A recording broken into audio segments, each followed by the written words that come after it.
Pues hola, ¿qué tal? ¿Cómo estamos? Espero que estén todos ustedes bien. Nosotros también estamos bien, sanos y salvos, de momento, cuidándonos, queriéndonos mucho e intentando hacer un programa como cada semana para que todos los que nos estáis escuchando pues tengáis un momento agradable de diversión, de aprendizaje, de curiosidad y de sobre todo saber qué es lo que ocurre en el mundo. Y en esa parte del mundo se encuentra una zona que parece que está lejos, pero está muy cerca. Y además también estamos dentro, se llama Europa. Europa últimamente está un poco, defenestrada por aquellas cuestiones en las que no se ponen de acuerdo para si acabar o no acabar con una guerra o hacer otro tipo de actuaciones conjuntas que puedan ayudar, pues a todos y cada uno de los ciudadanos que hay en este continente y en esta parte del mundo tan importante para todos. Y es que hay otra parte también muy importante, de la que no se habla, pero que es muy importante. Y es que en los últimos años Europa ha dado pasos firmes hacia una sociedad mucho más justa, mucho más inclusiva, respetuosa, sobre todo con la diversidad humana. Pero todavía, hoy en día, en pleno siglo XXI, las personas con discapacidad siguen encontrando obstáculos para ejercer plenamente sus derechos. Barreras físicas, sociales y sobre todo mentales que nos recuerdan que la igualdad real aún es una tarea bastante pendiente. La Unión Europea ha hecho de la inclusión y la no discriminación principios fundamentales de su proyecto común. No es solo una cuestión de solidaridad, sino un compromiso jurídico y político que hace del artículo 26 de la Carta de los Derechos Fundamentales de la Unión Europea, donde se reconoce el derecho de las personas con discapacidad a beneficiarse de medidas que garanticen su autonomía, su integración social y profesional y su participación en la vida de la comunidad. Este principio se refuerza con la Estrategia Europea sobre los Derechos de las Personas con Discapacidad que va desde el año 2021 hasta el 2030. Un marco ambicioso que busca convertir la igualdad de derechos en una realidad tangible. Europa quiere garantizar que nadie quede fuera de la inclusión, ni de la educación, ni en el empleo, ni en la vida pública. En definitiva, que las personas con discapacidad puedan ejercer su ciudadanía plena sin perder de la buena voluntad de los demás. Uno de los hitos más importantes fue la ratificación por parte de la Unión Europea de la Convención de Naciones Unidas sobre los derechos de las personas con discapacidad en el año 2010, ratificada por el Estado español, y con ello la Unión Europea se convirtió en la primera organización regional del mundo en comprometerse legalmente con los estándares internacionales de derechos humanos en esta materia. Desde entonces, la legislación europea debe ser coherente con los principios de la propia Convención. Hablamos de la accesibilidad, la igualdad de oportunidades, la autonomía personal y la participación plena. Pero, ¿qué significa esto en la práctica? Pues miren, significa que las políticas europeas deben promover el acceso universal a la educación inclusiva, a un empleo digno y a entornos accesibles. Que la discapacidad no puede ser motivo de discriminación y que la sociedad debe adaptarse a las personas, no al revés. Significa también avanzar en cuestiones clave como la tarjeta europea de discapacidad, que permitirá el reconocimiento mutuo de los derechos y prestaciones entre los Estados miembros. Evidentemente, si estamos en Europa y nos movemos, lógicamente, da igual el estado donde estemos. Tenemos que tener reconocidos mutuos derechos y prestaciones. O el esfuerzo del espacio europeo de movilidad accesible. Imagínense usted que tiene la tarjeta europea, que la tenemos muchos, de aparcamiento, pero nos vamos a Alemania o a Francia o cualquier otro país y no es válida. Bueno, esto pasaba, no sin ir más lejos, de un municipio a otro, por ejemplo en la Comunidad de Madrid o en cualquier otro municipio o provincia de nuestro país. Miren, debe garantizar que viajar, estudiar o trabajar en otro país es posible para todos por igual. En el ámbito económico, la Unión Europea impulsa fondos estructurales y programas como Erasmus+, Horizonte Europa o el Fondo Social Europeo Plus, que financian proyectos destinados a mejorar la accesibilidad, la formación y la empleabilidad de las personas con discapacidad. Y estas herramientas no son solo subvenciones, son instrumentos para construir una Europa más justa, más humana y más cohesionada. Sin embargo, más allá de las normas y las estrategias, Europa nos recuerda algo muy esencial. La discapacidad no es una cuestión médica, sino social y de derechos humanos. No se trata de ayudar a quienes tienen una limitación, sino de reconocerles como ciudadanos con los mismos derechos, las mismas aspiraciones y la misma dignidad. Y por eso, cada institución, cada gobierno autonómico o local en nuestro país, cada centro educativo y cada empresa debe asumir su parte de responsabilidad en estas tareas que son comunes para todos. Porque la inclusión no se decreta, se construye día a día, con actitudes, con sensibilidad y con políticas que transformen la realidad. Miren, Europa avanza, pero aún queda camino.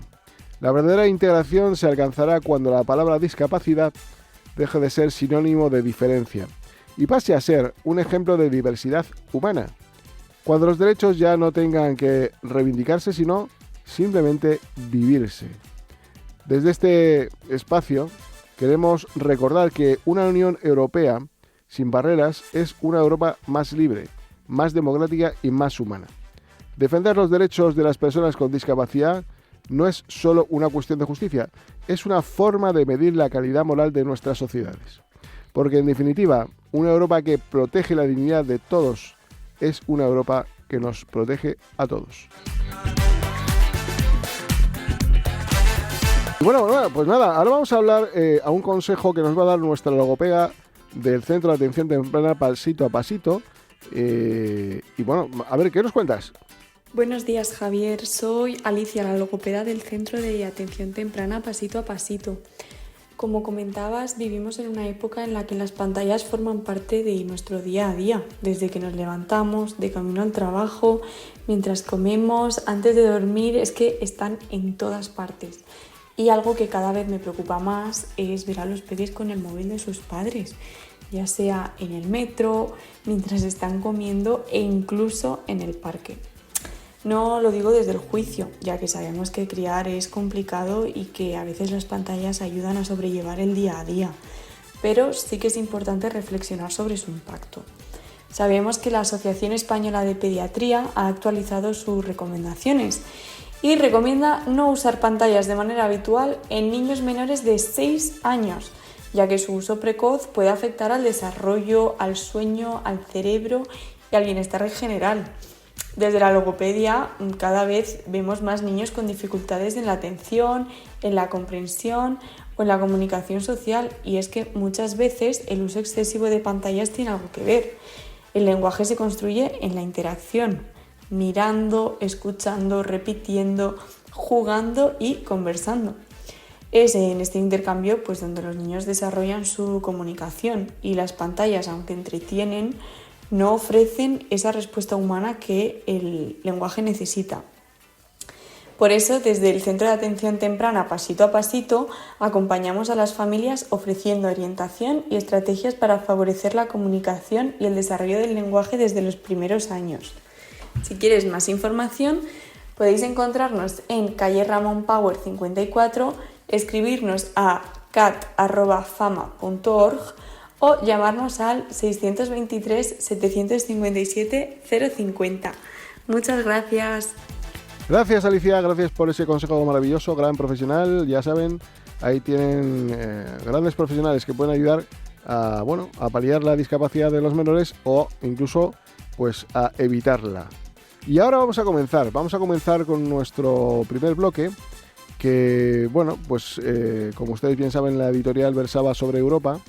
Y evidentemente en Europa hay personas que mueven cosas, que hacen cosas muy interesantes y que hacen posible pues que, por ejemplo, podamos disfrutar de esa convención sobre los derechos de las personas con discapacidad de la ONU, ¿no? Y miren, quería hablar con María Soledad Cisternas. Ella es abogada de derechos humanos, académica, activista y figura internacionalmente reconocida en la promoción de los derechos de las personas con discapacidad. Ha ocupado cargos relevantes tanto en el ámbito nacional como internacional. Fue presidenta del Comité de Derechos de las Personas con Discapacidad de la ONU y desde junio de 2017 ha sido nombrada enviada especial del Secretario General de Naciones Unidas para la Discapacidad y la Accesibilidad. Y bueno, también es directora del programa jurídico sobre discapacidad de la Facultad de Derecho de la Universidad Diego Portales en Chile. Y yo quería saludarla. Muy buenas tardes, María Soledad, ¿cómo estamos? Hola, muy bien, gracias. En primer lugar, saludar a los auditores, a ti, Javier, y también puntualizar que el cargo de enviada especial finalizó en el año 2023 y que mi desempeño actual es en proyectos sobre toma de conciencia. En eso estoy trabajando, proyectos audiovisuales. Ese es mi desarrollo actual. Sigue desarrollando labores importantísimas, seguro, para las propias personas con discapacidad. Bueno, quiero agradecer desde luego el esfuerzo que está haciendo, porque nos está atendiendo desde Chile y evidentemente el horario cambia y bueno, pues las cosas se complican, pero ahí está y nos está atendiendo maravillosamente. Quería preguntar, usted quedó ciega, ¿verdad? Sí, sí. ¿Por algún accidente, una enfermedad? No, bueno, según estudios, la mayoría de las personas ciegas es por retinosis pigmentaria y esa es la que yo tengo, que me di cuenta ya como los primeros síntomas a los 14 años y así fue progresando la enfermedad hasta perder la visión. Digo esto no porque queramos entrar en la esfera personal, más allá de preguntar de circunstancias personales, es porque evidentemente estamos hablando con una persona que padece una discapacidad y que mejor que usted, pues no va a saber de lo que habla, ¿no? Sí, en realidad, Javier, y como yo creo todas las personas con discapacidad, no sentimos que padecemos de una discapacidad, sino que vivimos con la discapacidad y la asumimos y nos desenvolvemos con ella y tratamos de sacar adelante nuestros potenciales, muchos de nosotros también para apoyar a nuestro sector de la población. Usted es de Chile y quería preguntarle, para hacernos un poco composición del lugar, ¿cómo se vive la discapacidad en su país? Yo diría que desde la convención, la verdad es que, si bien es cierto, nos falta mucho que avanzar, pero sí se notó un cambio, porque sobre todo las personas con discapacidad y las organizaciones de personas con discapacidad se dieron cuenta que había un instrumento jurídico que nuestro país, Chile, había ratificado y que por lo tanto ese era como el escudo para ir adelante en promoción y defensa de derechos. Y en eso también destacar la labor que tuvieron las organizaciones en nuestro país para la ratificación de la convención en su momento y para ir logrando progresos en la legislación y actualmente estamos trabajando duro por el tema de la capacidad jurídica de las personas con discapacidad con el modelo de apoyos y salvaguardias.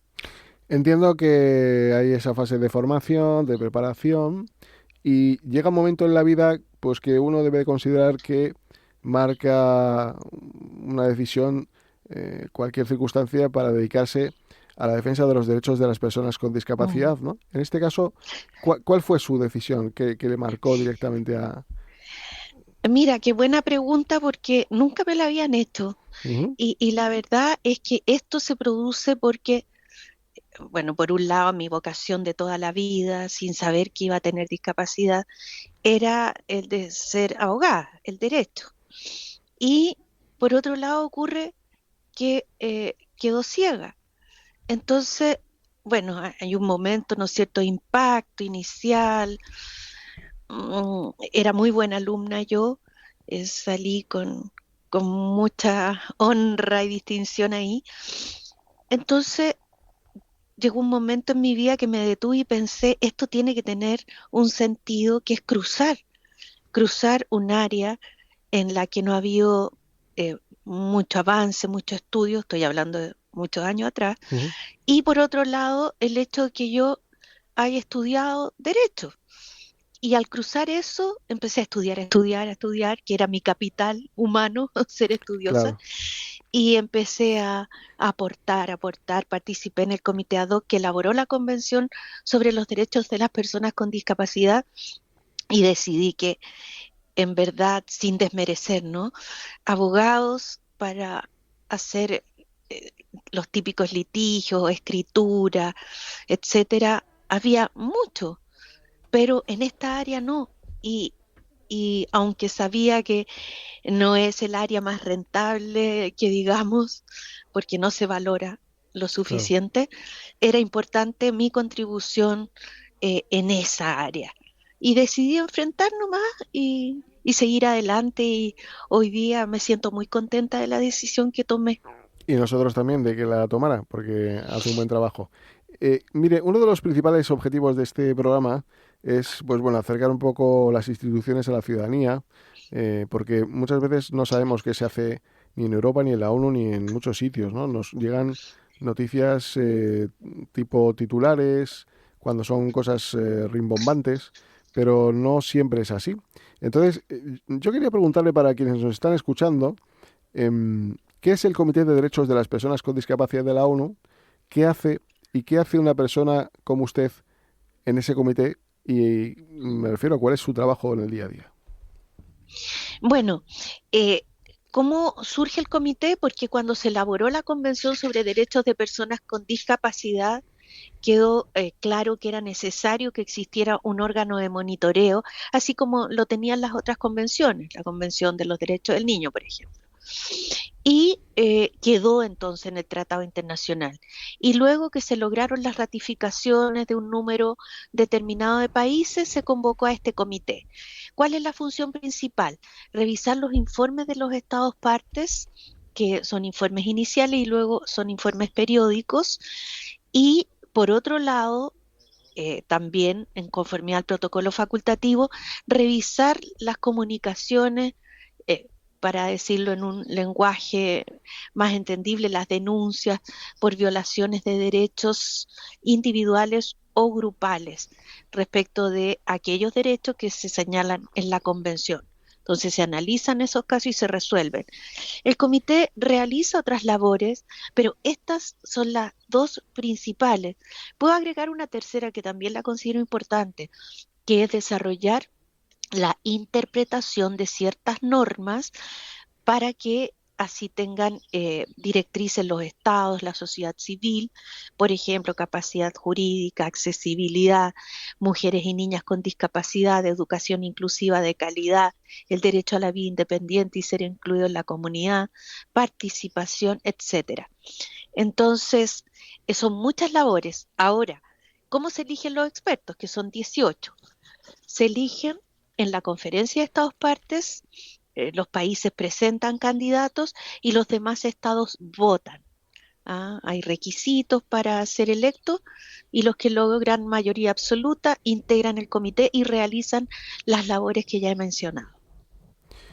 Y a más, también fue nombrada enviada especial del Secretario General de Naciones Unidas para la Discapacidad y la Accesibilidad.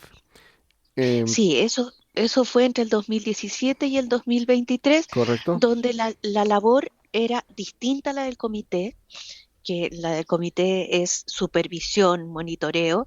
Esta era de promoción de derechos, Ujú. de cruzar, por ejemplo, la convención con otros estándares, con las distintas convenciones de derechos humanos, con los objetivos de desarrollo sostenible de la Agenda 2030 y otros procesos intergubernamentales. Entonces, eso proliferar en el mundo y diseminar este conocimiento para que todos lo tengan.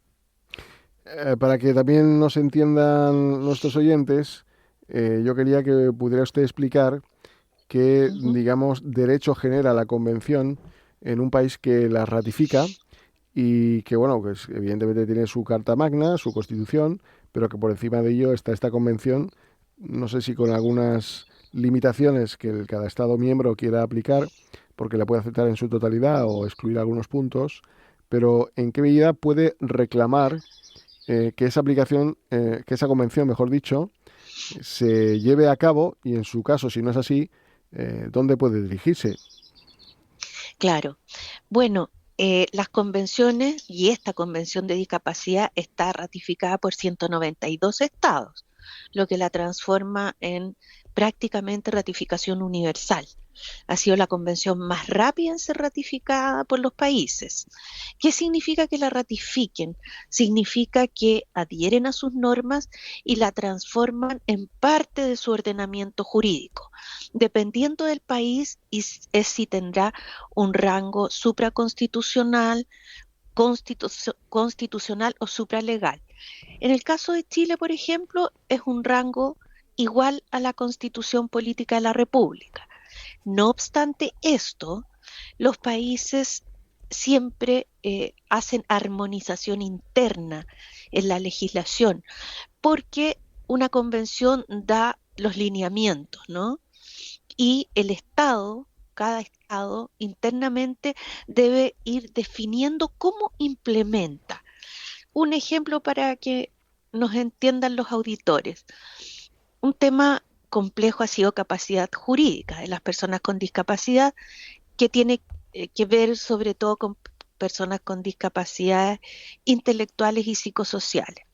La Convención dice que las personas jurídicas tienen capacidad jurídica en igualdad de condiciones con los demás, pero cambia lo que existía en el mundo hasta ese momento, que era interdicciones y designación de curadores, diciendo que los estados deben asumir entonces el brindar apoyos a las personas con discapacidad para expresar esa capacidad jurídica y salvaguardias para evitar abusos y conflictos de interés e influencia indebida.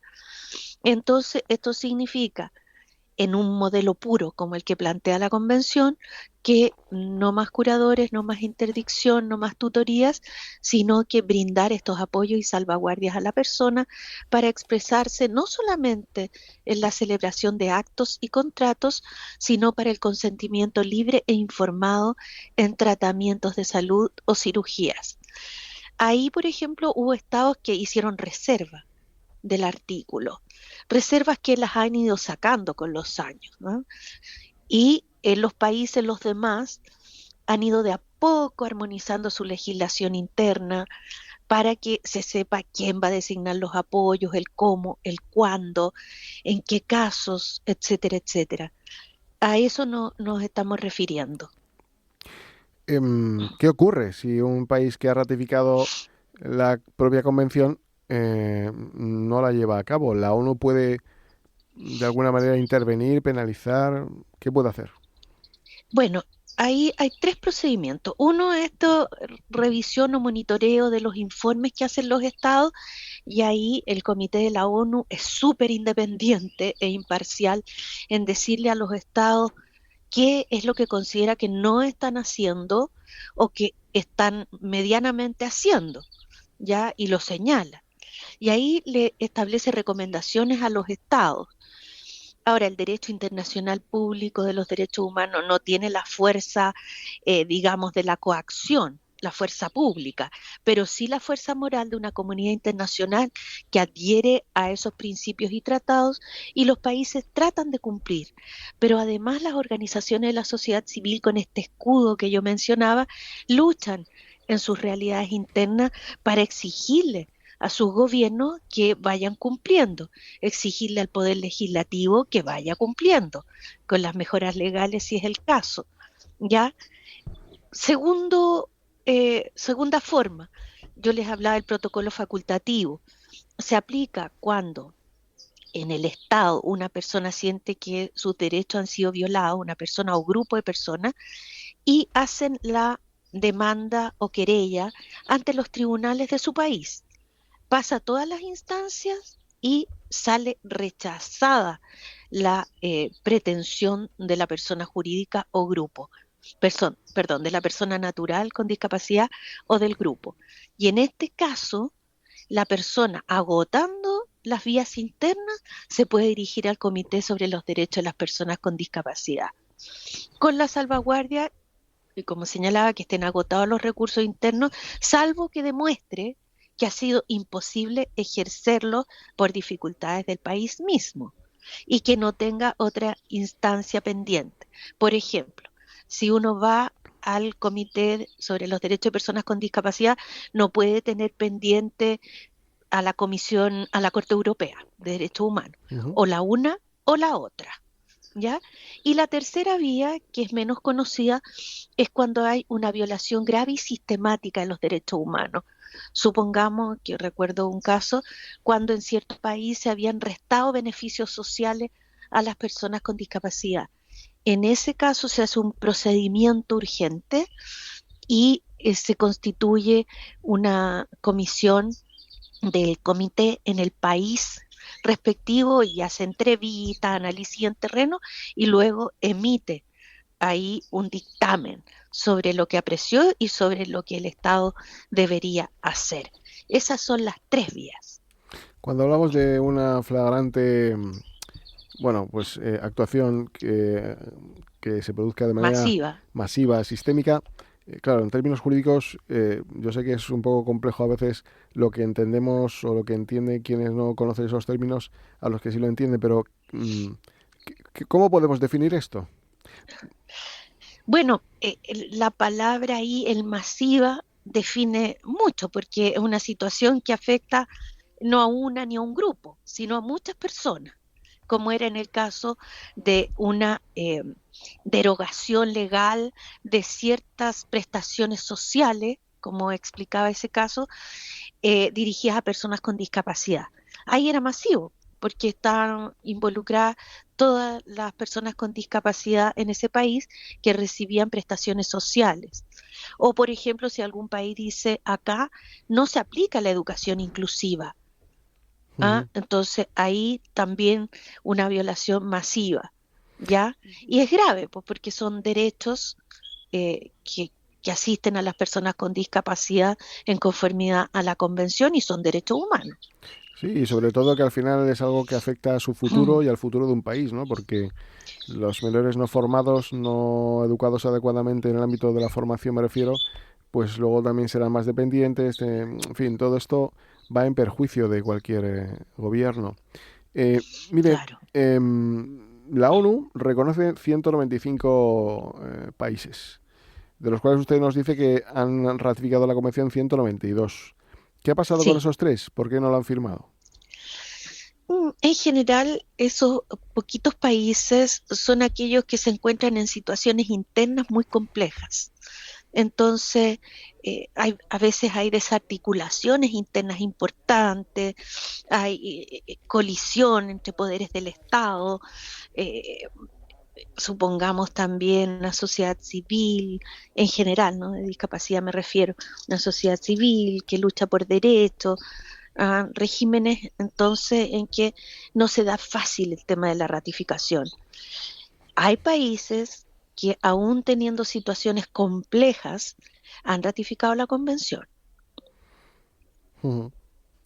¿Existen datos de denuncias de personas que han visto vulnerada la convención y han ido al organismo jurídico competente para denunciarlo y pedir su amparo?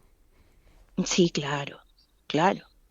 ¿Y qué resultados ha habido? Mucho resultado, en la mayoría de los casos, es un resultado positivo. Esto es, primero, el procedimiento es un control de admisibilidad, que se cumplan estas condiciones de agotamiento, recursos internos, de que no exista otra instancia pendiente, que esté suficientemente fundada la reclamación, que no sea anónima, ¿ya? Esas cosas se verifican en admisibilidad y luego de admisibilidad pasa al análisis jurídico de los derechos violados y las alegaciones de las partes, tanto de quien denuncia la violación como del Estado parte. Y luego al final resuelve el comité. Ujú. Existe también una figura que se llama la del relator, si mal no estoy informado, Sí, sí, que sí, se dedique correcto. a analizar un poco cómo se desarrolla la convención en distintos países. No sé si usted tiene conocimiento del grado de cumplimiento de la convención en nuestro país o si por el contrario también podría indicarnos un poco cuál ha sido la experiencia de estos relatores a la hora de visitar distintos países y cuál, digamos, podría decirse que despunta más en la aplicación de esta convención. A ver, quiero dejar bien en claro que mi directriz fundamental aquí y por haber trabajado ahí también, es el Comité sobre los Derechos de las Personas con Discapacidad, porque es un análisis muy, muy detallado de los países y un análisis y recomendaciones muy serias que se le hacen a los países. Y dentro de esa esfera, yo podría decir que no hay ningún país que haya cumplido al 100% la convención. Siempre el comité tiene observaciones a los distintos Mm. países, sean desarrollados en vías de desarrollo. Puede decir que está muy bien que se haya hecho esto y esto otro, pero le va a decir a todos, en esto usted no ha cumplido y en esto le falta. Ya, eso es así. Ahora, el relator especial tiene la labor de visita de países, no necesariamente en caso de denuncias, eso se fija con el Consejo de Derechos Humanos, y también le hace una asistencia técnica al país. ¿Ah? Ujú. Le dice, usted tiene que ir por acá, por allá, y ayuda. O sea, en realidad el sistema está concebido entre ser amplio en recepción de denuncias, observaciones, pero también en orientar a los estados para mejorar la situación para todos, Claro. ¿ya? Y eso es lo que hacen los relatores, más 2 informes temáticos por año sobre materias que es necesario también aclarar, que es necesario ver cómo se ha ido implementando. Por ejemplo, hace años atrás, la relatora en discapacidad hizo un informe sobre acceso a la justicia y ahí dio directrices y pautas a los tribunales, cómo debían atender, cómo debería ser la atención a personas con discapacidad. Claro. Esa es la labor de los relatores. ¿Podría decirnos cuál ha sido durante este breve tiempo donde usted ha estado realizando esta gran labor, los logros más visibles que ha podido, bueno, tener durante su mandato como enviada especial, más allá de la convención y demás, claro? Bueno, no ha sido tan breve, han sido muchos años. En Claro. el comité como experta fueron 8, acá como enviada especial han sido 6, y yo sigo trabajando en el área. He desarrollado consultorías para la Oficina del Alto Comisionado de Naciones Unidas para Derechos Humanos en la región de América del Sur, por ejemplo. Y he contribuido con América Central, etcétera. O sea, son muchos años de un trabajo continuo. Ujú. Ahora, ¿qué es lo que veo donde más se ha avanzado? Yo creo que hoy día hay una mayor toma de conciencia en materia de accesibilidad universal. Si bien es cierto, no todo país cumple al 100% la accesibilidad, sí hay una conciencia más generalizada de ir haciendo todo lo necesario para esa accesibilidad, de denunciar casos cuando hay falta de accesibilidad. En general, las entidades públicas de los distintos países están preocupadas no solo de la accesibilidad al espacio físico, sino también al transporte. Y eso se nota, ya a la información y a las comunicaciones. ¿Ah? Hoy día se ha consagrado la interpretación en lengua de señas de los países como una forma de accesibilidad a las personas sordas. Y menciono este caso para que veamos que la accesibilidad es muy amplia. Hoy día hablamos también de la accesibilidad tecnológica, ¿ya? Todo lo Ujú. que es digital también tiene que ser accesible a las personas con discapacidad y se va discutiendo de cómo la inteligencia artificial debe ser una ayuda y no un perjuicio a las personas con discapacidad. Por eso que yo le puedo confirmar que veo que accesibilidad es un tema donde se ve claramente implementación no completa, vuelvo a insistir, pero también una preocupación de las autoridades y una fuerte incidencia de las organizaciones de la sociedad civil. Hoy día en los presupuestos de la nación está contemplado el tema de accesibilidad. Ujú. Eso es lo que yo he visto, si usted me pregunta un área. Claro, María Soledad, yo quería preguntarle con total sinceridad, nos contestara, que seguro que lo va a hacer así, pero ¿cómo ¿Sí? ve la cooperación entre la Unión Europea y la ONU en materia de discapacidad? Yo la he visto bien, en verdad. Hay países que siempre están contribuyendo y yo me pongo en el ámbito de la conferencia Estados Partes. Bueno, ahí los países europeos contribuyen mucho para que se pueda sacar adelante una actividad global como esa, ¿ya? Ujú. Pero además quiero destacar otra contribución que es de los países europeos a la sociedad civil de personas con discapacidad, la International Disability Alliance. Ahí también hay países de la Unión Europea que colocan fondos para que haya una sociedad civil orientadora, con incidencia, potente. Y yo encuentro admirable eso. La verdad es que es muy admirable. Bueno, eso está bien, de que tenemos buenas noticias, porque es lo que ocurre, que muchas veces no sabemos lo que ocurre en Europa, ni en la Unión, ni en la ONU, y bueno, pues creo que acercarlo a los oyentes es lo ideal, ¿no? ¿Cómo cree que...? Bueno, Sí, perdón. yo quisiera puntualizar algo. Eh, sí, usted tiene toda la razón, porque aquí también en mi país, digo yo, pasan tantas cosas Claro. buenas en el mundo que no se saben, porque las líneas editoriales siempre apuntan a tragedias y desgracias. Ujú. Ocurren y hay que informarlas, pero también las cosas buenas que pasan. Y una de las cosas buenas es que el sistema se mantiene, el sistema sigue adelante. Y muchas veces estos aportes que hacen los países, por ejemplo la Unión Europea, quedan invisibles Claro. porque corren otras noticias. ¿Se fija? Ujú. Entiendo que, bueno, evidentemente hemos hablado del relator y cuando analiza cada país, pues evidentemente es complicado hacer, digamos, la media de dónde habría que poner más el foco, si en la educación, si en el empleo, si en la accesibilidad.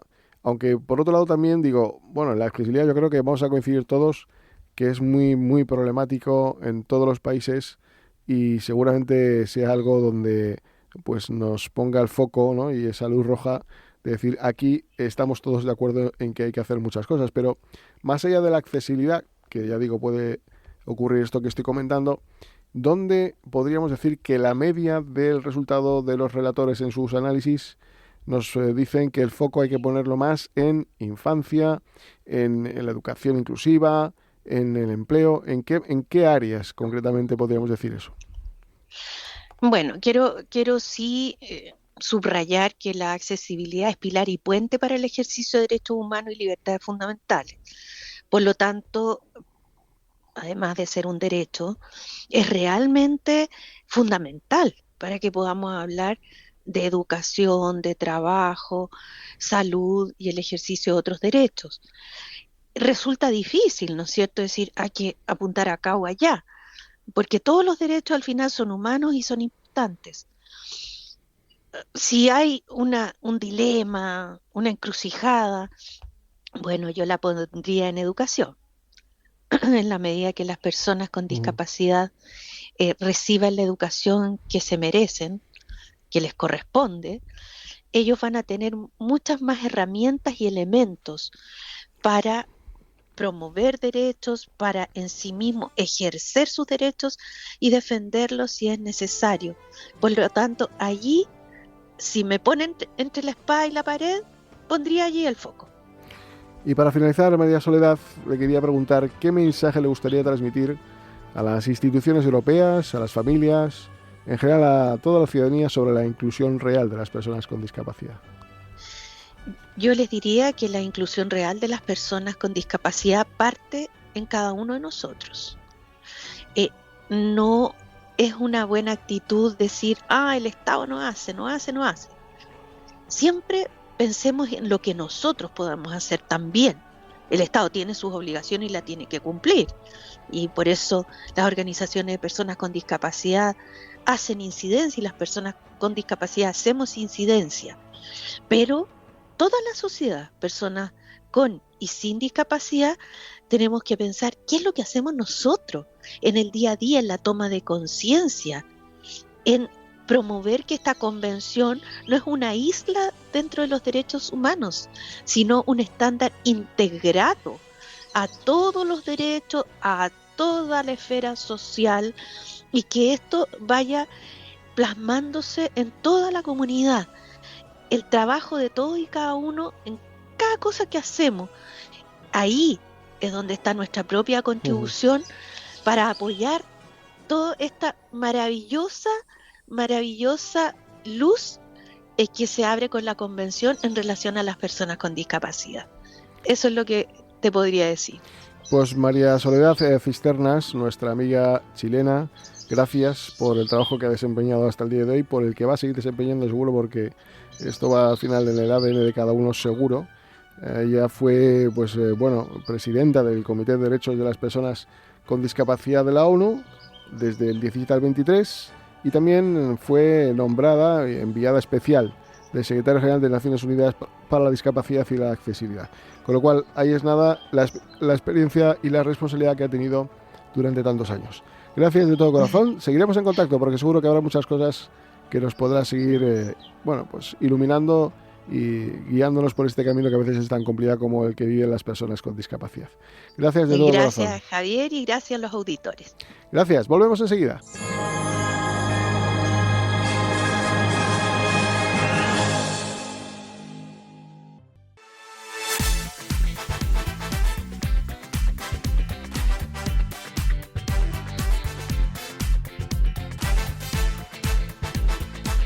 Este espacio te lo ofrece FAMMA, la Federación de las Personas con Discapacidad Física y Orgánica de Madrid, porque la autonomía es poder.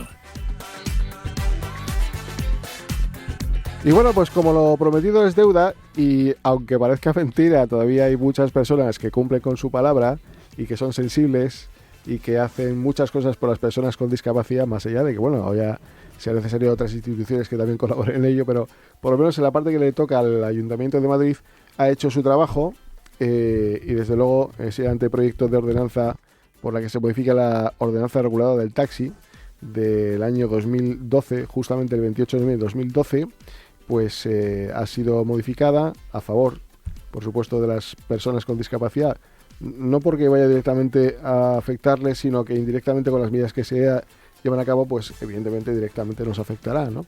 Y para ello, como así se comprometió María José de Aparicio, coordinadora general de movilidad del Ayuntamiento de Madrid, ha tenido la amabilidad de acercarse a estos estudios para contarnos pues estos cambios tan importantes. María José, ¿cómo estás? Hola, muy buenos días. Pues muy bien, muchas gracias. Gracias por venir y gracias por el trabajo que habéis desarrollado. Sí, la verdad es que éramos conscientes del problema, iniciamos un trabajo de vuestra mano y de las asociaciones del taxi de la Comunidad de Madrid hace año y medio y bueno, ya sabemos que la administración va despacio, pero por fin ha visto la luz. Bueno, ahora esperamos que el director general de movilidad, Miguel Ángel, de transportes, Miguel Ángel, pueda venir a contarnos su parte, que también ahora hablaremos de ello. Pero ¿qué cuestiones relevantes podríamos decir que ya el próximo martes que se publica la norma y por tanto despliega todos sus derechos hacia los ciudadanos o su efectividad, cuenta esta nueva ordenanza? Pues mira, la ordenanza, el objetivo principal en la ordenanza precisamente era el resolver el problema del servicio de Eurotaxi que se estaba prestando en la ciudad, que por distintos motivos no era el idóneo. Hemos adoptado distintas medidas. La primera, crear una licencia de Eurotaxi. Como sabéis, a día de hoy las licencias son de taxi y el titular de la licencia elige si adscribe un vehículo adaptado o un vehículo normal, o un vehículo eléctrico, o un vehículo como quiera. Eso hace que nosotros no tengamos control sobre las licencias con un taxi adaptado adscrito. Ahora, con estas nuevas licencias van a ser exclusivamente de Eurotaxi, es decir, son licencias que obligatoriamente van a tener que adscribir un vehículo adaptado. Lo que hace la ordenanza es crearlas. Luego ya tendremos que iniciar el procedimiento de concurso para sacar a la venta, digamos, al concurso esas licencias que se adquieran y se adscriban los Eurotaxis. ¿Serán nuevas entonces o hay una conversión? Estas serán nuevas. Lo que se ha creado es la posibilidad de crear nuevas licencias. Hace muchos años que no se han creado licencias porque el mercado está compensado y esto nos da esa posibilidad. Pero hay más medidas. Ahí hemos autorizado que los Eurotaxis o los taxis adaptados sean etiqueta C. Hace unos años se exigió que fuesen etiqueta Eco 0, porque en aquel momento y atendiendo a los fabricantes de vehículos parecía que iba a haber modelos suficientes. La realidad nos ha hecho ver que no había modelos suficientes para que el taxi adaptado fuese una realidad también económicamente sostenible para el taxista, por lo tanto se ha permitido la etiqueta C. Después se han revisado los días de descanso, hasta ahora Estaban obligados a esos 2 días de descanso todos los taxis, menos eléctricos y eurotaxis. Eso también nos trasladasteis las asociaciones que podía estar perjudicando al eurotaxi, entonces se han eliminado esos días de descanso para los eléctricos. Es verdad que esto viene del reglamento de la comunidad autónoma y nosotros lo que hemos hecho es atender a esa petición de la comunidad autónoma y quitarlos. Y luego además ya medidas algo menores, pero que también esperemos que tengan impacto, se ha regulado un mínimo de servicios al año por los eurotaxis de 150 servicios y se ha establecido que tienen que estar obligatoriamente trabajando a través de una radioemisora que tenga una reserva real con 24 horas de antelación. Ya sabemos que ahora la supuesta reserva no es tal. Nos dicen que hay reserva, pero realmente lo sacan al pool de taxis media hora antes si te la admiten o no. Y nosotros lo que hemos exigido es que esas radioemisoras tengan una reserva real. Quería preguntar algunos detalles, porque, por ejemplo, ¿cómo vamos a controlar esos 150 servicios que se hagan? Para controlarlo necesitamos a las radioemisoras. La parte buena es que, por norma, los eurotaxis están obligados a trabajar a través de radioemisora. Las radioemisoras, la verdad es que hasta ahora nos están facilitando información cuando se la pedimos. Como no existía un mínimo obligatorio, solamente existía esa coletilla de que el servicio deberá ser prioritario a personas con discapacidad, era muy difícil controlar si no se estaba prestando servicios suficientes porque no había demanda, no se estaban prestando porque en ese momento no había una petición. De esta manera, cuando nosotros pidamos a las radioemisoras los servicios que está haciendo cada eurotaxi, vamos a saber si se alcanza el mínimo o no. ¿Con esta norma ya podemos exigir esa información a las radioemisoras o ahí tiene que intervenir la Comunidad de Madrid? Claro. Por eso el director general esperemos que venga a contarnos la noticia. Claro, nosotros, como sabéis, no tenemos competencia para regular a las radioemisoras. No podemos establecer ni sus requisitos, ni sus obligaciones, ni nada. Eso tiene que regularlo la comunidad autónoma. Es verdad que hasta ahora la información de servicios realizados sí nos la están dando. No tiene una obligación legal, pero las radioemisoras esa información nos la están dando. Lo que pasa es que, como decía, como no estaba regulado un mínimo ni un máximo, ni estaban obligados a decirnos el porqué de las cosas, el por qué no se atiende un servicio, pues nosotros no teníamos, digamos, dónde poner el dedo para sancionar en caso de que no se realizase. Pero seguimos dependiendo de la buena voluntad de la radioemisora para facilitarnos la información. Y ahora tenemos esa buena noticia que ya podremos reservar taxi al menos 24 horas antes de antelación, ¿no? Sí, las radioemisoras tienen que ofrecer ese servicio, hay que ya lo ofrecen. Entonces los eurotaxis van a tener que estar adscritos a radioemisoras que ofrezcan ese servicio de prerreserva real. Uno de los problemas que ha nombrado ahora es cuando los taxis eléctricos tenían las mismas premisas que los eurotaxis en cuanto a lo que es la libranza, ¿no? Que podían trabajar todos los días de la semana, ¿no? Evidentemente esto hizo que se redujera el número de eurotaxis porque era más barato irse a un taxi eléctrico convencional que un eurotaxi adaptado. Para los que ya disfrutaban de esa medida de poder trabajar 7 días a la semana, ¿a ellos se les quita esa medida o esos no tienen efecto retroactivo, entiendo, ¿no? Claro, se les mantiene. Lógicamente. Sí, hay un principio de seguridad jurídica que hemos mantenido. A los que ya la tenían se les mantiene y además hay una disposición transitoria que además fue transaccionada con los partidos políticos a petición del PSOE y se llegó a un acuerdo. Esa disposición transitoria lo que dice es que, bueno, evidentemente los que ya lo tenían lo mantienen. Y todos los que hayan pedido un vehículo eléctrico, hayan encargado, porque ya saben que las fabricadas tardan, antes de la aprobación inicial de la ordenanza, que fue en el mes de julio. A esos también se les va a hacer porque, bueno, digamos que compraron el vehículo, aunque todavía no lo tengan, bajo una perspectiva y se ha mantenido. Hay un artículo, el artículo 20 bis, que habla de accidente o avería, el que indica que se establece un nuevo artículo que habla del caso de accidentes y avería, posibilitando usar uno de sustitución, un vehículo de sustitución, y aparte de otros requisitos para los eurotaxis, en los casos de eurotaxi se permite que usen un autotaxi durante la reparación.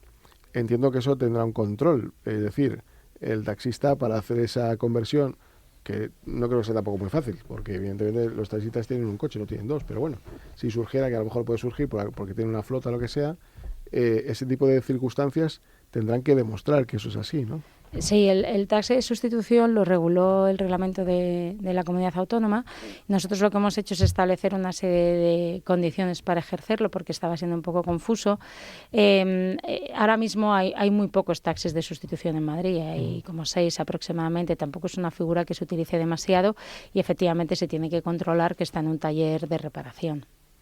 ¿Qué objetivo queremos alcanzar de taxi? Entiendo que mínimo el 5%, ¿no? Eso es, nuestro objetivo es el 5%. Ahora mismo estamos lejos porque hemos reducido el número de eurotaxis y nuestro objetivo es alcanzar ese 5%. El cronograma que tenemos ahora es esperar un poco a ver, porque estamos teniendo ya muchas peticiones de vehículos etiqueta C. Entonces es previsible que se incremente de una forma muy rápida. Vamos a esperar un poco, lo digo, porque a la hora de sacar esas licencias tenemos que equilibrar muy bien cuántas son las necesarias para llegar a ese 5%.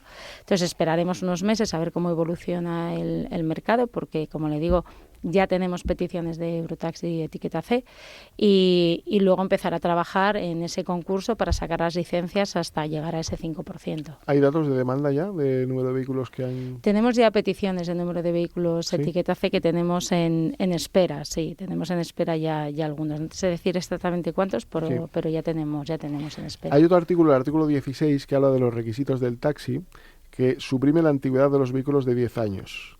Y lo supedita pues a lo que diga la normativa de la Comunidad de Madrid. ¿Esto qué significa? ¿Que va más o que va menos? Pues lo que diga la normativa de la Pero Comunidad en este de caso, Madrid. ¿qué dice la normativa? No, la normativa de la Comunidad de Madrid no ha modificado. Lo que pasa es que establece una serie de excepciones, pero eso se mantiene. Pero será lo que diga. Hay determinadas cosas que estábamos regulando nosotros y que realmente es competencia de la comunidad autónoma. ¿Qué tal ha sido recibido esto por el sector del taxi? En general, muy bien. A ver, el sector del taxi, como todos, a diferencia de otros, como por ejemplo los VTCs, que son grandes floteros, el taxista, muchos de ellos es una persona individual, es un autónomo y los cambios pues le dan miedo. Pero hemos estado hablando con las asociaciones, no hay consenso entre ellas, pero la mayoritaria lo ha visto bien, o sea, no ha habido ningún problema. Donde hay donde hay posiblemente menos acuerdo es en los vehículos eléctricos, algo que yo entiendo porque Claro. yo personalmente también me ha dolido quitarle los 7 días a los vehículos eléctricos, porque nosotros también estamos peleando por la sostenibilidad ambiental en la ciudad, pero estamos ante una situación, no voy a decir de emergencia, pero una situación en la que un servicio necesario y prioritario Y obligatorio por ley, además. bueno, y obligatorio, por supuesto, no se estaba dando y hemos tenido que anteponer ese derecho a cualquier otro. Entonces, bueno, ahí es donde menos consenso ha habido. Pero en la creación de las licencias, en la etiqueta C, por supuesto, consenso de todos. O sea que, en general, cierto miedo siempre hay, pero hemos hablado con las asociaciones, no todas están de acuerdo, pero la mayoritaria sí. Nosotros siempre hemos soñado, y digo soñar porque llevamos toda la vida diciéndolo y nunca llega ese día maravilloso en que algún día todos los taxis fueran accesibles. ¿Eso no podría el ayuntamiento o no la valora nunca hacerlo así? Que poco a poco ya, en la medida en que vamos modificando las flotas, los vehículos nuevos se compren determinados modelos que sean para todo el mundo. Bueno, es que la transformación del vehículo es cara, no es una transformación barata y también tenemos que pensar, como decía antes, en quiénes son los taxistas, cuál es el perfil del taxista. Yo no creo que sea necesario que toda la flota sea adaptada. Lo necesario es que se cumpla. Ni siquiera ese 5% sería necesario porque a veces hemos tenido menos y se daba un buen servicio. Lo necesario es que se cumpla lo que dice la norma de que el servicio sea prioritario y si una persona está solicitando ese servicio, se preste. Con ese 5%, si se cumple esa premisa, yo estoy segura al 100% de que el servicio sería excelente en la Ciudad de Madrid. Yo creo que hay una parte importantísima, no es por ser insistentes, pero es verdad que la Comunidad de Madrid tiene una labor importante de control, de vigilancia del servicio, no tanto ellos sino el ayuntamiento, pero claro, tienen que dar el paso de crear esa normativa que permita ese control de las emisoras, ¿no? Y yo creo que al final es verdad que una buena gestión podría dar un resultado fantástico, quizás no con tantísimos Eurotaxi, aunque es verdad que por otro lado dice uno, oye, si al final el Eurotaxi es un taxi para todas las personas y al final no hace falta poner dinero en la mesa, sino pues circunstancias como que puedan trabajar todos los días de la semana que al final hacen que eso amortice más el negocio, que al final es lo que es un taxi, ¿no? Bueno, a ver hasta dónde nos llega esto. De momento hemos empezado a caminar, yo creo que hemos adoptado medidas ambiciosas y que han sido valientes para revertir esto y prestar el servicio que se merece el colectivo de las personas con movilidad reducida o con algún tipo de discapacidad. Creo que vamos por el buen camino. Vamos a ver en un corto o medio plazo cómo cambia el sistema y si mejora el servicio, y de no hacerlo pues tendremos que seguir exigiendo, no nos quedará otra. Pues María José Aparicio, coordinadora general de movilidad del Ayuntamiento de Madrid, muchísimas gracias. Muchas gracias por haber venido otra Javier. vez a este programa a dar y a cumplir palabra y a decir que esto está hecho. La parte del Ayuntamiento, por supuesto, el director general todavía tenemos que ver qué es lo que ocurre, es así. Y gracias a Borja Carvante y al alcalde de Madrid por ese compromiso con la discapacidad, de verdad, de todo corazón. No, muchas gracias, un placer. Seguiremos en contacto, gracias. Gracias. Este espacio te lo ha ofrecido FAMMA, la Federación de las Personas con Discapacidad Física y Orgánica de Madrid, porque la autonomía es poder.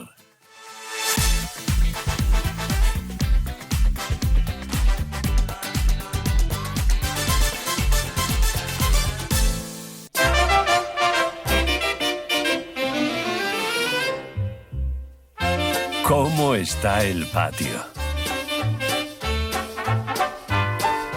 Y bueno, pues antes de saber cómo está el patio, con Tony Melero, que le tengo aquí a mi diestra, quiero felicitar, por supuesto, a todas las pilares, que no lo he hecho al principio del programa. Quiero felicitar a todas las personas que vienen en Zaragoza porque están celebrando las fiestas del Pilar. Y quiero celebrar a todos los... felicitar a Celebremos todos, también. También, venga, vamos a celebrarlo. A todos los hispanos, entre los que nos encontramos los españoles también, por el Día de la Hispanidad. Y dentro de nada, pues es el día que se va a celebrar de las Fuerzas Armadas, ¿no, Poli? Efectivamente, bueno, ya con estos tiempos de fresquito, además yo soy del barrio El Pilar, o sea que claro, yo estoy en plenas fiestas. Yo también. Me paso siempre a tomar un Coca-Cola por allí. Sí. Y pues eso, vamos a tener el desfile ya de aquí a un ratito. Entonces, pues el día del desfile se convierte en el único día del año que nos volvemos todos en expertos en defensa nacional. Sí. El resto del año no tenemos mucha idea. En defensa nacional y en cabras. Sí, porque, también. como sabemos, vemos pasar tanques, vemos pasar aviones, misiles. Sí. Pero lo que más expectación genera año tras año es la cabra. Es ya una institución. Esa cabra tiene más fotos con famosos que el pequeño Nicolás, se puede decir. Así es. Y además que cada año hay debate. ¿Será la misma cabra? Porque se irá cambiando y no nos enteramos. Tienes que fijar en la barbita de la cabra, a ver si yo qué sé, le habrán ascendido a sargento a alguna de las cabras, porque además las cabras en vez de cabo empiezan de cabro. Lo siento, tenía que decirlo. ¿Le darán paga extra a la cabra? Son todo dudas que nos llenan el cuerpo. Lo mejor derechos laborales también, entonces? Yo creo que seguramente, también, ¿no? Yo creo, o sea, laborales no lo sé, pero seguramente estará bastante estipulado de los últimos años. O sea, no tendrá que ver nada la legislación de ahora de hace 30 o 40 años seguro. Me he temido siempre es que no la quitaran de ese servicio por aquello de la protección de los animales. Por eso te digo que ahora estará más cuidado y más vigilado. Si no es broma, pero bueno. Y además, ¿cuál es su función militar? ¿Tiene función, no? Porque es como una reminiscencia, ¿no? de antigua y se ha quedado ya como mascota. A lo mejor, pues yo que sé, también puede intimidar al enemigo con sus cuernos, la ponen ahí en primera fila de batalla. También. El caso es que si no la quitan, no hay desfile. Sin cabra no hay España. No hay España que valga ni Día de la Hispanidad. Y tampoco luego, aquellos que se tiran en paracaídas y demás. Claro, podemos recordar ese 2019, que además todos recordamos, el paracaidista que se quedó enganchado a una farola. Vamos a ponerle nombre. Luis Fernando Pozo, al que le mandamos un abrazo desde aquí, se quedó enganchado en una farola en el 2019 y claro, el Ejército de Tierra desde el suelo mirándole, diciendo, eso tiene que contar como toma de tierra, ¿no? Sí. Dijeron los del ejército. Así. Luego está el momento de los aviones, también dibujando la bandera de España, que hay veces que no es la coordinación perfecta y uno se adelanta u otro se retrasa y al final es difícil, es difícil, sí, pero algún año acaba apareciendo ahí el arco iris del Windows XP. A mí me encanta verlo y yo lo veo, no voy a verlo in situ porque es un poco complicado. Claro, pero que lo vemos en casa, en pijama, con un cafetito, con una tostada y yo es lo que acabo pensando cada año. Digo, mira, si esta gente es capaz de coordinar 500 soldados o yo que sé cuántos, 40 tanques, 20 aviones y hasta una cabra, oye, España igual tiene arreglo, ¿verdad? Y nos vamos... La que no tiene arreglo es lo que vas a contar después de alguien que pase algo... Efectivamente, porque vamos con un par de noticias, como siempre, fresquitas. La primera canta esta noticia, dice, vídeo de una chica paseando a una paloma con correa. Madre mía. Yo después de... Esto ha ocurrido en Torrevieja, ¿vale? Ha revolucionado las redes. Y después del optimismo con el que me había levantado al pensar en el desfile, pues aquí fue todo lo contrario. Dije, vale, España ya se ha terminado. Hemos llegado al final del mapa, hay que pulsar Start para reiniciar. Claro, esta paloma, si la llevan con correa, no comerá migas del suelo, como el 99% de las palomas. Tiene que comer alpiste ecológico de comercio justo, por lo menos. Yo cuando vi el vídeo pensé, oye, lo mismo la paloma no sabe volar. O a lo mejor, y si no quiere. Y a si lo no tiene quiere. su historia, ¿no? Claro, es que hay palomas que están hartas ya, Javier, que de todo se cansa uno. ¿Le ha preguntado a la paloma si quiere ir atada a darse un paseo? O... A esa no, pero es que están hartas alguna de volar. Ya, yo le pregunté una vez a una paloma, y dije, oye, palomita, ¿cuál es tu rollo? Y me dijo, no, volar, ¿para qué? Si ya, como son de volar bajo, además están hartas de esquivar patinetes eléctricos y jubilados con churros. Y claro, internet explotó con el vídeo la mitad de la gente, pues eso, esto es más maltrato animal, la otra mitad, ¿qué va? Eso es amor verdadero, decían algunas. Y yo, como hace tiempo que no voy por Torrevieja, digo, lo mismo es algo normal por allí, que tampoco sabemos la nacionalidad de la chica, estamos dando por hecho que era de Torrevieja, pero no lo sabemos. Lo mismo era inglesa, y la paloma tampoco. Puede ser de por ahí, claro. No la tenemos que comer, sí, es nuestra. Pero no sé por qué tanto revuelo, además, porque yo he visto a gente paseando de todo, y esto es verdad, hurones, cerdos vietnamitas, hay hasta quien pasea serpientes, iguanas. Yo tenía un conejo y lo he paseado también. O sea, ¿qué pasa? ¿Una paloma se pasea con correa y ya está el mundo loco? Estamos saturados ya y, en fin. Nos estamos pasando el juego, Javier, lo que pasa. Sí. Y además una paloma con correa es como una representación gráfica de España. Es como nos ve Trump. O sea, libre, pero tú atala por si llega a ser acaso. Una paloma blanca está en la cárcel, ¿eh? Seguro. Te lo digo yo. Lo mismo embaraza alguna. Si la paloma lleva correa, además, el dueño tiene que llevar alas. Porque habrá que compensarlo eso, ¿no? Sí. Y además, yo me imagino que si esto sigue evolucionando en cosas o animales que se pasean, yo acabaré paseando a mi dron. Y pues ya diciendo a la gente, no, tranquilo, que no muerde, solo graba, no te saques el moco caracol, que te pillo. ¿Un caracol? Lo que sea, el caracol, sí, lo que pasa es que más lento, muy lento, ¿no? Te puedes tirar 10 y medio de paseo. Bueno, pero bueno, es una buena excusa para la pareja. Sí. Oye, cariño, te has tirado 2 días. Es que con el caracol que lo arranca. Venía con el caracolillo. Venga, vamos a cerrar esta noticia y vamos con la segunda de hoy. Venga. Dice el titular, un hombre olvida a su esposa, lo dejo ahí un silencio dramático, olvida a su esposa en una gasolinera y se da cuenta 300 kilómetros después. Madre. 300 kilómetros. Eso no es un despiste, se puede llamar eso una mudanza emocional. Sí, además, yo cuando me dejo el móvil en casa lo noto a los 3 segundos. Te montas en el ascensor y ya, o sea, no lo nota el hombre nada más que cuando... Si se le hubiera olvidado el móvil, seguro que se hubiera acordado antes. Sí, porque diría, ¿hace cuánto que no me llama mi mujer? Viajaba esta pareja desde París a Marruecos, así un viaje facilito. Y lo mejor de todo, la hija de 22 años también iba en el coche, pero estaba dormida y no se dio cuenta de que su madre faltaba, al igual que el marido.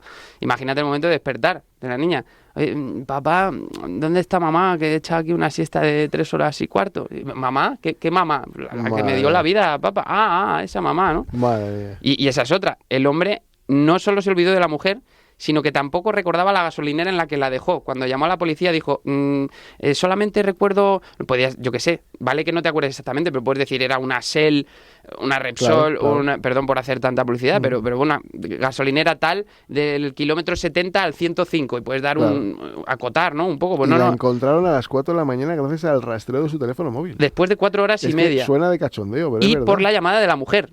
No por la llamada del hombre, porque claro, geolocalizaron el móvil de la mujer. El hombre dijo, no, la he dejado en una gasolinera con surtidores. Y dijeron, muchas gracias, Sherlock. Madre mía. El caso es que la mujer estuvo esperando, como decimos, durante horas, y cuando la localizaron descartaron la posibilidad de un abandono deliberado. Claro, fue un error humano, está claro, el clásico, claro. Me olvidé de mi mujer durante 300 kilómetros, cualquiera, ¿no? Te pasa jueves sí, jueves no. Imaginaos la conversación al reencontrarse ahí, el hombre pidiendo perdón, cariño, lo siento, fue sin querer. Pues sin querer, si me ha dejado 2 países atrás, cabrito. Ya veo que estaban interesantes los podcasts, yo qué sé, la hija intentando mediar ahí. Le falló haberle quitado el móvil antes para no encontrarla, es lo único. Fue culpa de ella, seguro. Y la hija decía, papi, no discutáis, si lo importante es que estemos todos bien. Y se volvió a quedar dormida, porque si no, no lo entiendo. claro, en un coche yo me puedo dormir 15 minutos, media hora, una hora, pero 3 horas seguidas sin abrir el ojo, no me lo creo. Pero bueno, esto puede dar ideas a algunos emprendedores. Pueden hacer el nuevo negocio del futuro, divorcios express por autopista. Y oye, es más rápido que un juicio, más barato que un abogado. Aunque esto no fue rápido, como decimos, la mujer estuvo 4 horas y media sola. Y tampoco se le veía muy incómoda porque tardó 3 horas en llamar a la policía, o sea que tampoco estaba muy mal en la gasolinera. La cosa es que al final se volvieron a reunir y oye, todo tan normal. Eso es un matrimonio a prueba de bombas, porque yo de mi novia me olvido de su cumple o de nuestro aniversario y eso se acabó. El hombre se olvida de la mujer 3 países atrás y sigue la relación. Eso es que el amor está patente y presente, así que si alguna vez os sentís tentados de abandonar a vuestra pareja en una gasolinera, pensad que él nunca lo haría. Gracias por tus grandes consejos, Toni Melero. De nada, hombre, para eso estamos. Venga, cultura que regaló. Oye, pásalo bien el desfile. Venga. A por ello, vamos a por ello. Abrazo, hasta ahora.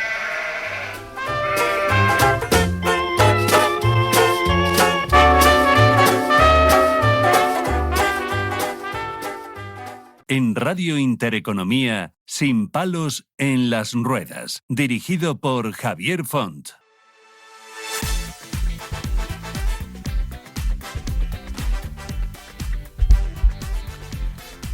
Pues nada, ya nos vamos a lo que es Marca España. Claro que sí, porque en nuestro país, y muy cerca de nosotros, los españoles, por supuesto, hacemos cosas muy chulas que hacen que sea importante que nuestro país despunte, pero sobre todo porque hay personas afectadas que hacen posible que esto sea una realidad. Miren, en la búsqueda de soluciones tecnológicas accesibles que promuevan la autonomía y la inclusión de las personas con discapacidad, nace el proyecto Lara. Este proyecto surge en la Escuela Técnica Superior de Ingeniería y Diseño Industrial de la Universidad Politécnica de Madrid, como parte del trabajo de fin de grado del estudiante Lucas Antonio, bajo la dirección del catedrático Miguel Hernando y del profesor David Álvarez Sánchez. Lara, ahora nos lo contarán, pero yo por encima les voy a contar que es un robot asistente controlado desde una tablet o dispositivo de Android, diseñado especialmente para personas con movilidad reducida o enfermedades neuromusculares, y su objetivo es ofrecer un apoyo real en las actividades cotidianas que resultan más difíciles para quienes usan silla de ruedas y sobre todo para quienes son dependientes, ¿no? Yo también, en este caso. Alcanzar objetos, abrir puertas, recoger elementos del suelo o manipular entornos no adaptados. Lo innovador del proyecto no es solo su funcionalidad, sino su accesibilidad económica y su diseño modular y abierto. Y para ello hemos traído al estudio, y muy amablemente han aceptado la invitación, a los 3 actores principales de esta película, de los cuales los tengo en la mesa y a los que quiero saludar. Quiero saludar en primer lugar pues a el estudiante, a Lucas. ¿Qué tal, Lucas? Hola, muy bien. ¿Cómo estamos? Estamos muy bien. ¿Bien? Me alegro. Ahora me contarás cómo surge todo esto. Vale. Después quiero saludar también al catedrático Miguel Hernando, que bueno, es el que dirige, ¿no?, este trabajo. ¿Qué tal, Miguel? Muy bien. Muchas gracias. Buenas tardes. Y al profesor David Álvarez. David.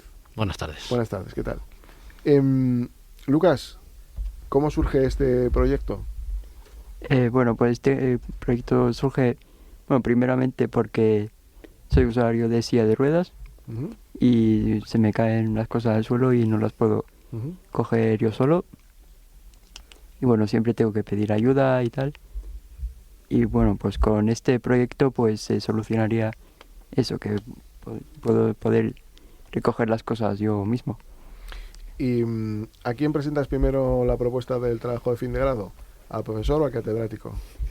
Pues en este caso al catedrático Miguel. ¿Y qué te dice? Bueno, que lo ve bien. Que nos lo cuente él, ¿no? Miguel, sí, ¿qué tal? Sí, me presento en el despacho y como no iba a decir que no. Si además que es un alumno excelente. Sí, aquí el auténtico protagonista es Lucas, ¿no?, que ha estado sacando una carrera pues con esta dificultad añadida durante 4 años, y me planteó este reto, que es un reto porque construirlo no es nada fácil, y nos lanzamos a por ello. Pero luego vino David y puede contar la siguiente parte de la historia. Bueno, la primera parte es que ellos dos se ponen a construir o a diseñar y construir en la primera versión del brazo, que digamos está financiado con dinero que nos va quedando de proyectos a los profesores, pero a través de Indra Group y la Fundación Universia tienen estas ayudas económicas para proyectos sobre accesibilidad. Y bueno, yo personalmente todos los años ando pensando en cosas, pero este año, después de pensar un rato, lo que pensé es, si no tienes nada que pensar, si ya lo están haciendo, lo que hay que hacer es presentar el proyecto de Lucas. Claro. Y nada, pues... Lucas, para quienes nos están escuchando, que no lo ven, evidentemente, ¿cómo podemos describir el proyecto? ¿Qué es un brazo electrónico? ¿Cómo es? Pues, a ver, el robot tiene una base con ruedas, 4 ruedas que sean omnidireccionales, que se pueden mover en todas las direcciones. Y luego por encima está el brazo, que va a medir un poco menos que 1 metro. Y bueno, y ese tendrá como una especie de mano, una pinza para recoger el objeto. ¿Y cómo es de alto? Bueno, en total será como en torno a 1 metro, cuando está en la máxima extensión hacia arriba. ¿Cómo podemos decir que es un elemento técnico? ¿Se recarga con energía? ¿Es autónomo también, tipo rumba que va a la base y se carga? ¿Cómo es todo? Cuéntanos un poco más en detalle. Sí, tenemos pensado que tenga una base de carga donde se estacione encima, bueno, de momento manualmente con la aplicación del móvil, y más adelante que se ponga autónomamente. Miguel. Sí. Bueno, es un estudiante avanzado, ¿no? Para poder llevar a cabo, además también con su seria discapacidad, una carrera tan importante como esta. ¿Qué dificultades, Miguel o David, han podido plantear en el momento determinado que alguien como Lucas desarrolle una carrera tan complicada en ese momento, ¿no? Quizás, ¿no? Bueno, yo creo que precisamente las ingenierías, y más este tipo de ingenierías que dependen tanto del ordenador, ¿no? Lo más importante es la cabeza, ¿no? Y entonces, como Lucas estudia y atiende y trabaja, pues salvo la parte más de manipulación posiblemente, ¿no? O que siempre se le puede echar una mano, ¿no? Claro. Todo lo demás, lo que más importa es la cabeza, su capacidad de razonar, y la tiene maravillosamente bien. De hecho, me corrige hasta a mí. Me presentó el otro día un diseño y yo le dije, eso no va a funcionar. Me dice, no, pero es que he pensado que si le pongo este diodo aquí y tal, no sé cuánto. Y no, si lo cortaba. Sí. No, si lo cortaba. Y tenía toda la razón del mundo, ¿no? Y funciona. Tenemos que validarlo, ¿no? Sí. El proyecto está en desarrollo. Tenemos hecha ya la base, el control remoto ya lo tiene hecho. Lucas programa muy bien, además. Y ahora estamos en el desarrollo del brazo, ¿no? Que está diseñada la primera versión, ¿no? Lucas, ¿cuál ha sido la asignatura más complicada para ti? A nivel intelectual y a nivel, desde luego, también pues por la situación de discapacidad, digamos. A ver, menos por la situación de discapacidad, pero a nivel mental, más complicado ha sido, como puedo decir, 3. Pueden ser termodinámica, mecánica de fluidos y no sé si alguna más, pero bueno. ¿Muchas horas estudiando? Sí, sí, bastante, la verdad. ¿Bastantes cuántas? Tampoco lo he contado. Pero vamos, te levantas por la mañana y te pones a estudiar y hasta la tarde. Tanto tampoco. No. O sea, que eres un estudiante que te centras y que estás en el asunto cuando estás estudiando. Sí, básicamente. Aparte de los móviles y todo lo que te despista. Sí. ¿Te gustan las redes sociales? No las uso demasiado, la verdad. ¿La verdad? ¿La tele la ves? Poco. No, ¿ni las noticias? De vez en cuando. Me hace muy bien. De todas maneras, ahí vemos un estudiante centrado en lo que es el estudio, porque evidentemente hoy en día las redes son un rollo, las noticias es otro rollo, y en definitiva al final pues lo que hace que tantas cosas nos despisten, que no nos centremos en lo importante, que es lo que tú has estado haciendo en estos estudios, ¿no? Y en la parte de adaptación curricular, ¿ha habido alguna cuestión? ¿Te han adaptado algo o ha sido necesario o no? ¿Cuál ha sido, digamos, tu trayectoria desde que terminas la enseñanza secundaria hasta decir que quieres hacer esta ingeniería, que supongo que más de uno se echó las manos a la cabeza, ¿no? Digo, no sé si por parte de la universidad o por parte del instituto, no sé, ¿cómo fue esa transición? Bueno, a ver, primeramente yo estudié en el Colegio Alemán de Madrid y bueno, ahí hice el bachillerato, bueno, convalidaron, equivalente, y luego, bueno, yo siempre quería hacer una ingeniería porque me gustaba mucho la tecnología de los robots, Y bueno, y decidí pues ir a la escuela, a la ETSIDI, Escuela Técnica Superior de Ingeniería de Diseño Industrial. Y bueno, a ver, entré, me dio la nota bien. Y luego, tema de adaptaciones, pues sí, a mí me dan más tiempo en los exámenes porque no escribo tan rápido. Y bueno, básicamente eso es lo que me han adaptado, así generalmente. ¿Has ido a la universidad todos los días? Sí, generalmente he ido todos los días, salvo algún día que no se podía, pero bueno. ¿Y cuál ha sido tu experiencia dentro de la universidad? Bueno, ha sido una experiencia bastante buena, la verdad. Los profes todos muy, muy bajos. Sí, ayudando. No digas lo contrario, que... Bueno, a ver, ayudándome... No sé si te ha puesto ya la nota del TFG, pero... No. ¿Todavía no? No, todavía no está. Un poquito de...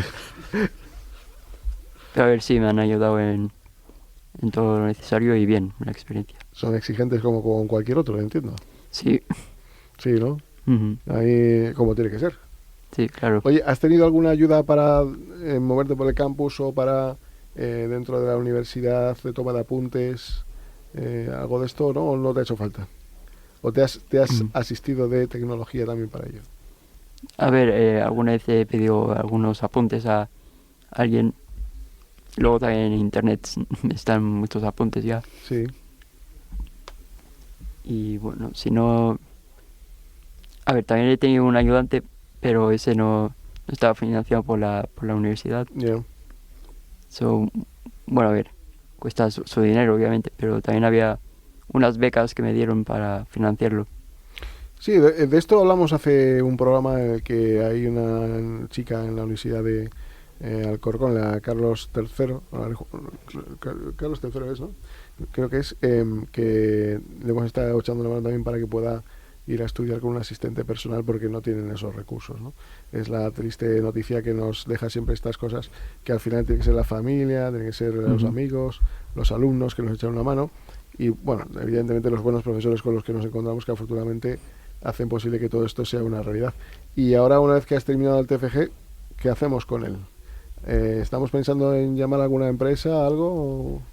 Bueno, todavía no lo ha terminado, ¿no? Bueno, cuando todavía queda un rato. Cuando lo termines. Bueno, a ver, en principio seguir desarrollando más el proyecto, que para eso nos han dado el premio. Sí, de hecho, el propio concurso que hemos ganado, una de las cosas que tienen es que nos dan formación para intentar que este proyecto le demos salida y que llegue a más gente, ¿no? Claro. En su origen el proyecto sí que su idea es que sea abierto, ¿no? O sea, que cualquiera lo pueda replicar, ¿no? Pero eso aún así pues requiere pues una infraestructura y guiar para que la gente lo pueda hacer fuera y pues, tener los materiales o la electrónica, etcétera. Y para todo eso pues hay también un periodo formativo en el que intentaremos que llegue a la mayor cantidad de gente posible, claro. A la hora de definir qué es un buen TFG para que lo desarrolle, ¿qué valoración se hace desde los profesores? Bueno, como director del TFG. Sí, o sea, un TFG pues tiene una parte como muy técnica, ¿no? O sea, que consiga resolver los objetivos que se plantean al principio, y luego otra parte formal, que es la memoria y la descripción técnica, que también tiene una serie de elementos que vamos evaluando, ¿no? En un principio, pues Lucas está previsto que lo presente en febrero, ¿no? En la convocatoria de febrero, y después continuaremos con el desarrollo del proyecto gracias a este premio que nos han dado, ¿no? ¿Y esa segunda fase cuál sería? Es optimizar el desarrollo, es decir, el primer desarrollo es una versión preliminar y como todo, pues después de usarlo o probarlo, pues veremos si se pueden mejorar las interfaces, ¿no? Ahí, seguro, David, en la parte de interfaces multimodales, ¿no? Pues por ejemplo, para que pueda ser controlado por voz, o sea, en un principio el control va a ser desde la tablet, como es el nombre del proyecto, ¿no? Y la idea es que pueda ser controlado mediante comandos de voz o otro tipo de comandos, un joystick. O sea, la mayor cantidad de elementos pues se llama multimodal, para facilitar precisamente, pues si alguno pues no puede hablar bien, pues la autonomía, ¿no? De alguna manera. David, como profesor, ¿en qué, digamos, se le puede ayudar a Lucas? Bueno, sobre todo el conocimiento técnico, digamos que lo tiene, y lo que le faltan a los alumnos es la experiencia. Entonces los profesores, sobre todo, creo que conocemos más los caminos que no hay que recorrer. Claro. Los caminos equivocados, porque ya los hemos recorrido. Claro. ¿Y a partir de ahí, ha habido algún error?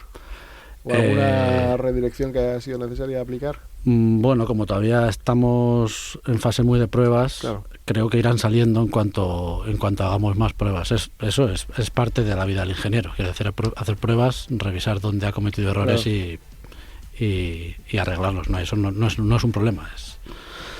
Bueno, pues oye, pues Lucas, ha sido un placer conocerte. Gracias por haber venido a contarnos esto. Enhorabuena por el premio a los 3.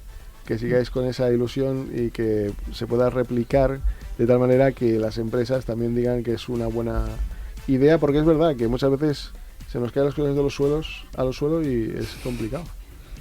Es complicado, ¿no? Sí, es muy complicado. Bueno, pues para eso estamos, para hacer las cosas más sencillas y hacer la vida mucho más fácil. A los 3, desde luego, a Lucas, el primero, gracias por todo tu esfuerzo, por haber llegado donde has llegado y que termines bien ese TFG. Muchas gracias. A Miguel Hernando como catedrático y director de este TFG, y a su profesor, a David Álvarez. Gracias a los 3, mucha suerte, y nos contáis cuando esté hecho cómo ha terminado. Muy bien, ¿vale? Muchas gracias. Muy bien. Gracias a los 3. Enhorabuena. Hasta ahora. Gracias.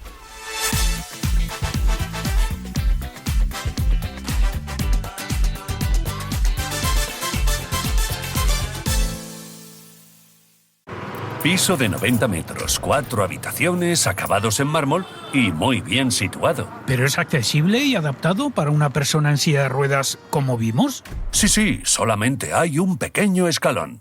Evita sorpresas. Contacta con el Gabinete de Accesibilidad de Fundación 360. Te ayudamos a valorar y mejorar la accesibilidad de cualquier espacio. Llama al 91 593 35 50 o escribe a odat@famma.org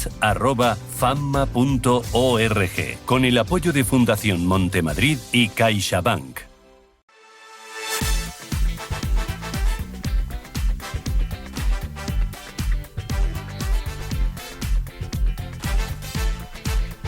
Bueno, pues nada, ahora vamos a hablar de algo muy interesante, porque muchos han oído hablar de ello, pero a lo mejor nos falta información y no lo podemos entender adecuadamente. Vamos, yo creo que a veces es un pequeño lío, un pequeño galimatías. Cristian Herrera, ¿qué tal? ¿Qué tal, Javier? Buenas tardes, buenos días, pues aquí nada, estamos. Oye, enhorabuena por el trabajo que se lleva a cabo desde la Federación.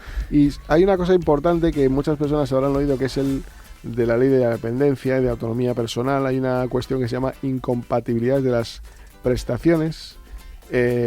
Cuéntanos un poco sobre esto, anda. Eso es, Javier, pues efectivamente, ya sabes que con la ley de dependencia pues se suele reconocer una serie de servicios o de prestaciones, las cuales por norma general son todas incompatibles unas con otras, es decir, no puedes tener a la vez dos servicios, no puedes tener a la vez dos prestaciones, o no puedes tener un servicio con una prestación, exceptuando en los casos que hablen de la teleasistencia, que sí que es compatible con otro servicio o prestación, o los servicios de promoción de la autonomía personal. ¿Vale? Entonces, a día de hoy, esta situación es como se encuentra, en la cual ningún tipo de prestación o servicio es compatible. Pero ¿qué pasa? Que como bien sabemos y como bien hemos hablado otras veces, hay un nuevo anteproyecto que el Gobierno ya ha aprobado. Entonces, lo que va a reformar es esta ley de dependencia y de discapacidad, y al final, con este nuevo texto, lo que se busca es modernizar un poco el sistema y hacerlo, por supuestamente, más flexible, especialmente en materias de compatibilidades y de incompatibilidades. Entonces, pues al final lo que se va a buscar con este nuevo texto es eliminar ese régimen de incompatibilidades, en el cual pues busca suprimir la prohibición general de combinar tanto las prestaciones como los servicios. Entonces, cada persona podrá recibir, dependiendo luego lógicamente de cada uno, simultáneamente los apoyos que necesite, de forma personalizada, lógicamente. Entonces, bueno, pues se va a reformar toda esta serie de compatibilidades que va a permitir, pues entre el trabajo y las prestaciones, prestaciones, que las personas con dependencia pues puedan trabajar también sin perder sus derechos a las prestaciones, o que puedas tener un servicio y a la vez luego puedas tener una prestación de asistente personal para que, bueno, pues puedas realizar los actos cotidianos de tu día a día en referencia pues a estudiar, a trabajar o simplemente a ir a la compra. Entonces, bueno, pues Javier, lo que se va a buscar y lo que en principio está tasado en esta nueva ley y en este nuevo anteproyecto de dependencia es garantizar un poco más de autonomía, facilitando y flexibilizando esta compatibilidad. Pero Javier, el papel lo aguanta todo y hasta que no tengamos la normativa yo no me creo nada. Así que veremos. Esto, como siempre, es lo que suele ocurrir. Bueno, y nosotros nos vamos a despedir. Ya hasta la próxima semana. Que tengan un buen domingo, que tengan una buena semana, que sean felices. 24-7-3-6-5. Hasta la próxima, hasta luego.